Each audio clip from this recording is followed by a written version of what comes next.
collective's greatest scientists gathered in the orbital laboratory, their crystalline forms pulsing with anticipation. For 3 cycles, they had engineered the perfect weapon, a pathogen so sophisticated that it could dismantle any known biological system within hours. The target: humanity, the species that had somehow negotiated their way into collective space despite lacking the advanced technology or ancient lineage of other civilized races. Dr. Vexthor, the lead researcher, rotated his sensory organs toward the viewing screen. Earth hung below them like a blue jewel, completely unaware of what was about to unfold. "The delivery mechanisms are in place," he announced, his voice resonating through the translation matrix. "Major population centers will be infected simultaneously. Our projections indicate total extinction within 48 of their hours." The collective had not undertaken this action lightly. Humanity had become problematic. They bred too quickly, adapted too readily, and possessed an unsettling tendency to thrive in environments that should have killed them. When the Galactic Council had rejected the collective's proposal to contain humanity through quarantine, they had decided to take matters into their own appendages. "Initiating release," Vexthor said. Across Earth, the virus spread with terrifying efficiency. It was invisible, odorless, and transmitted through the air with a reproduction rate that defied natural law. The collective watched through their surveillance systems as humans began falling ill, first in Beijing, then London, New York, Mumbai, São Paulo. Emergency rooms flooded, governments scrambled. The symptoms were unlike anything in human medical records: catastrophic immune system failure followed by rapid cellular breakdown. By hour 20, the death toll had reached 5 million. "Excellent," Vexthor observed coldly. "The pathogen is performing beyond parameters." But then something unexpected happened. In a hospital in Seattle, a doctor named Sarah Chen noticed that some patients were recovering. Not slowly, rapidly. Patients who should have been hours from death were sitting up, asking for food. Their blood work showed something impossible. Their immune systems hadn't just fought off the virus. They had evolved entirely new antibody structures that shouldn't have existed in mammalian biology. By hour 48, the death toll had plateaued. At 8 million, a tragedy but nowhere near extinction. The collective's scientists watched in confusion as humanity's mortality rate began dropping precipitously. Recovered patients were testing immune to reinfection. More disturbing, their children were being born with the immunity already encoded in their genes. "This is impossible," Vexthor's assistant stammered. "Adaptive immunity takes generations. Natural selection doesn't work on this timescale." But humanity wasn't relying on natural selection alone. In laboratories worldwide, human scientists had done something the collective hadn't anticipated. They had collaborated. Chinese researchers shared data with American counterparts within hours.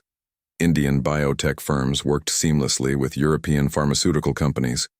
The entire species had essentially become one massive distributed research organism. A human virologist named Dr.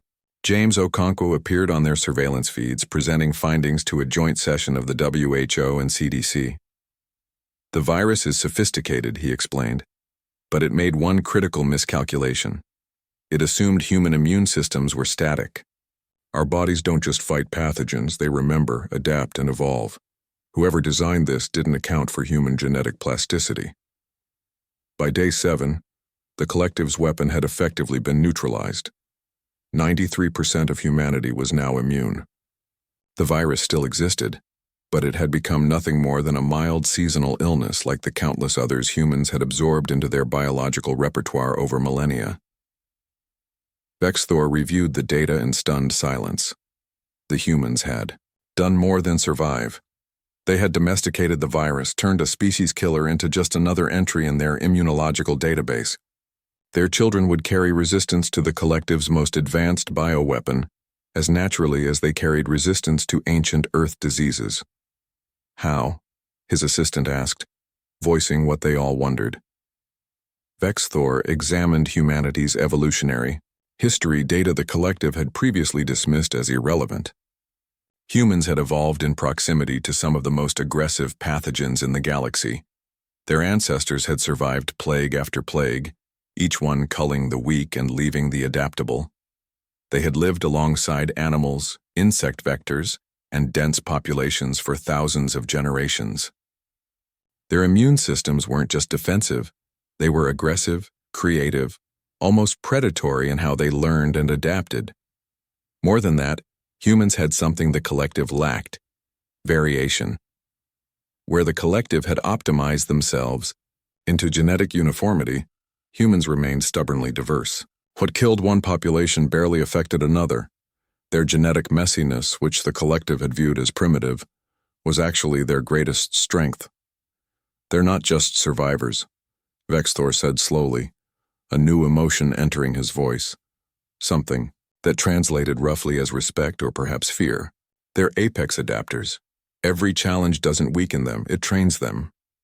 The implications were staggering. If humanity could overcome the collective's best bioweapon in a week, what else were they capable of? How long before their primitive technology caught up with their remarkable biology? On Earth, Doctor. Chen stood before a memorial for the 8 million who had died. The grief was genuine, the loss immeasurable, but humanity had survived, and in surviving had learned.